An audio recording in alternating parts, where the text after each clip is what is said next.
Arc-en-ciel et Iris vous donnent le sourire. Cette semaine, dans 5 colonnes à la une, notre invité est Nicolas Fouquet. Il a dirigé l'ouvrage Parlons mieux, paru aux éditions BLF, un ouvrage qui regroupe 13 auteurs, 13 théologiens qui décryptent 13 expressions chrétiennes. Mais aujourd'hui, on va s'interroger sur la question de la création d'un livre et de ce que ça implique.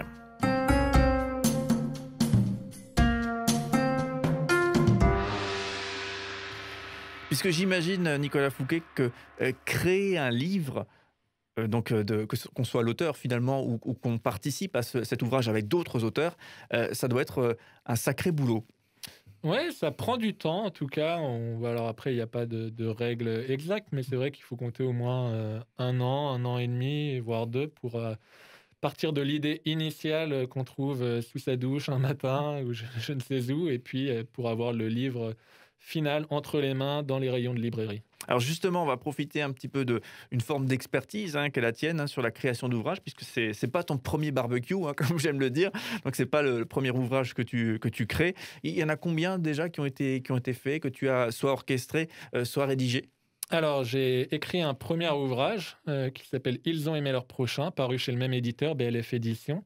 Donc là, j'étais l'auteur. Celui-ci, donc j'ai fait la direction. Après, j'ai eu l'occasion de créer 2 jeux de société et il y a des ressorts qui sont un peu les mêmes en fait dans la création, donc c'est vrai que ça donne un petit peu d'expérience. Et puis depuis 1 an, je travaille à temps partiel pour un éditeur aussi, donc ça me donne un petit peu de recul. Je suis pas un expert non plus, mais voilà, petit à petit, l'expérience arrive.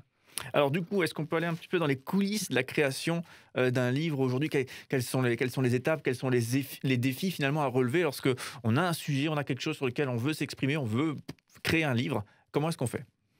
Alors, la Grande première question. étape, ouais, non, mais c'est assez bien segmenté, donc on peut y répondre. La première étape, c'est de trouver la bonne idée, ou en tout cas une idée de départ. Alors après, qu'on le dirige ou qu'on l'écrive, il faut quand même un concept qui tienne la route, qui puisse susciter l'intérêt des lecteurs, parce qu'on écrit pour être lu. Donc, si on veut passer à l'étape suivante, qui est de trouver un éditeur, parce que aujourd'hui, il y a différentes façons de procéder. On peut arriver à s'auto-éditer. Il y a des formules comme ça, mais là, on va peut-être plus parler du travail avec un éditeur, faire en sorte que l'ouvrage se trouve en librairie à la fin. Donc, il y a cette seconde étape qui est de pouvoir démarcher des éditeurs. Donc, on n'est pas forcément obligé d'arriver avec le manuscrit tout terminé. Ça dépend des projets. Là, en l'occurrence, sur un ouvrage comme celui-ci, ce n'était pas du tout le cas. On vient avec une note d'intention, un document qui récapitule un petit peu les grandes lignes, dans lequel on traite un petit peu de à quel public on va s'adresser, de quoi on va parler, tous ces éléments-là, pour que l'éditeur se rende vraiment compte de l'objet final, quand bien même il ne l'aurait pas sous les yeux. Et ensuite, on espère avoir trouvé un éditeur. On va travailler sur la rédaction, affiner le projet de son côté. On va soumettre le manuscrit à l'éditeur, le retravailler avec lui. Il y a des phases de relecture. Là, je le fais vite, on pourra revenir sur l'une ou l'autre. Et puis ensuite, la communication, commercialisation en étape ultime. Alors du coup, effectivement, si on parle aussi, parce que c'est peut-être un préjugé qu'est le mien, mais est-ce qu'aujourd'hui on arrive à rentrer dans ses frais finalement et à gagner un petit peu d'argent en créant des livres? On a un petit peu cette idée reçue que le livre effectivement est presque réservé à des spécialistes, à une niche, aux lecteurs effectivement, et qui deviennent de moins en moins nombreux. Est-ce que c'est vrai ou est-ce que c'est un préjugé? Ouais, alors tout dépend en fait, je pense, où on regarde. En fait, est-ce qu'on regarde du point de vue de l'auteur ou est-ce qu'on regarde du point de vue de l'éditeur par rapport à la question qui est la tienne et du fait de pouvoir en vivre?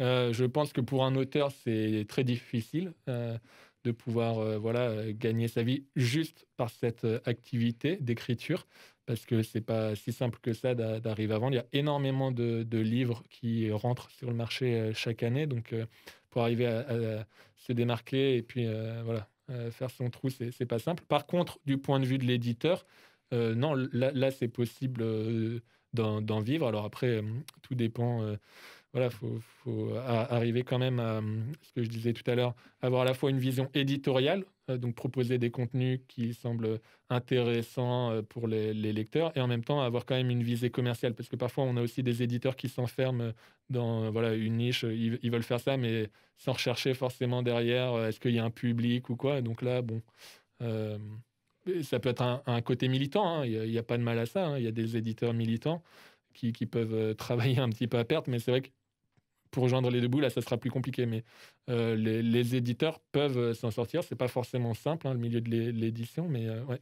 Et du coup, je profite encore une fois de ton expertise, hein, et un petit peu, on est dans les coulisses finalement de la création du livre. Le livre, il coûte 14,90 €, hein, si on veut Ouais. l'acheter. Donc, il est paru aux éditions BLF. Il s'appelle Parlons mieux, on le rappelle. Et du coup, donc on peut l'acheter à la Fnac, mais aussi dans les librairies chrétiennes. Du coup, combien d'exemplaires sont imprimés là aujourd'hui? Donc, il est paru en février. Ouais. Juste qu'on puisse se projeter un petit peu dans ta peau, hein, finalement, combien est-ce qu'on imprime, combien est-ce qu'on espère vendre, comment est-ce que ça se passe quand on a transpiré pendant 1 an et demi à créer ça? Ouais, tout à fait. Alors, bah, là, on est sur, un secteur particulier qui est le livre, voilà, qui s'adresse pas uniquement aux chrétiens, mais qui a cette perspective-là, qui touche à la Bible. Donc forcément, ça va toucher un type de public, particulier. Pour ce secteur-là, du coup, que je connais un peu mieux que les autres, à partir du moment où un livre est vendu à 2 000 exemplaires, par exemple, c'est un très bon livre. Enfin, on s'en sort très bien, il y en a, hein, je veux dire, c'est pas une exception, mais pour avoir un ordre d'idée de 2 000 exemplaires, c'est quand même un succès.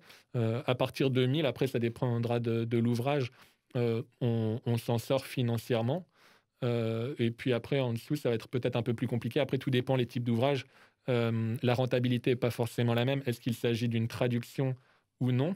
D'un livre peut-être anglophone, par exemple, où, on a un auteur francophone. Des livres pour enfants, ça va pas être la même chose que, des ouvrages, de théologie pointus. On va pas chercher la rentabilité, au même niveau. Pour certains ouvrages, on va la vouloir, au bout d'un an. Un ouvrage comme celui-ci, c'est plutôt une rentabilité assez court-termiste. Par contre, après, sur d'autres livres, je pense par exemple à des dictionnaires de théologie ou des choses comme ça, bon, ils ont une durée de vie plus longue et bah, faut pouvoir avancer les fonds, mais je veux dire, si on le rentabilise au bout de 8 ans, ça fonctionnera quand même, par exemple, quoi. Mais ce qu'il faut savoir, en tout cas, dans la vente des livres, le gros de la vente se passe dans la première année et même dans les 5 premiers mois, souvent. Et puis après, ça décline petit à petit, à moins d'avoir un best-seller entre les mains, qui là, chaque année, va continuer à se vendre. Mais sinon, c'est vrai que régulièrement, la plupart des ouvrages vont se vendre très fort à la sortie et puis petit à petit décliner d'une mort lente. C'est ça. Oui, ça doit pas être évident, hein, effectivement, d'être aussi après quand on a créé un joli livre. Et après, il faut aussi se transformer en communicant, hein, presque, hein, pour faire vivre ce livre, le présenter et faire savoir qu'il est bon. Bah, là, c'est un aspect très important, c'est que, une grande part du succès, commercial du livre va dépendre de l'auteur.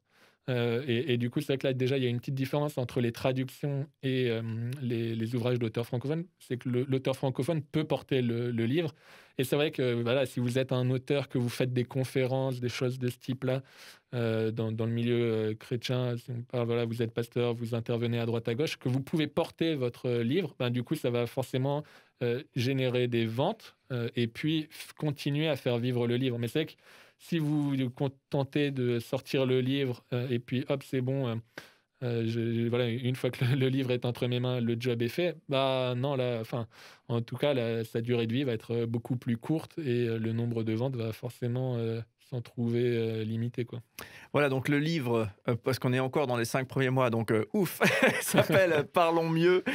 Donc Nicolas Fouquet, toi, tu as dirigé cet ouvrage. Il y a 13 auteurs, 13 théologiens, 13 experts, hein, finalement, qui s'expriment sur 13 expressions chrétiennes, à les décrypter et peut-être à leur redonner, à les interroger, en tout cas, à leur redonner leur juste sens. Et parfois, c'est un sens pas tellement approprié, malgré qu'on ait l'habitude de prononcer certaines expressions. Donc c'était aux éditions BLF. On le retrouve un peu partout, ce livre.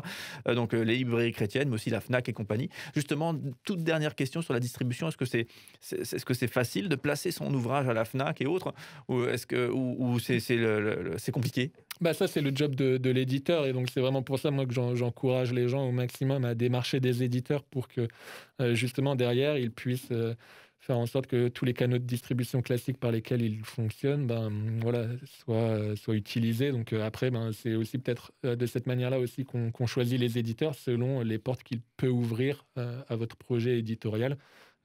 Tel éditeur va pas forcément, vous ouvrir les mêmes portes qu'un autre, quoi.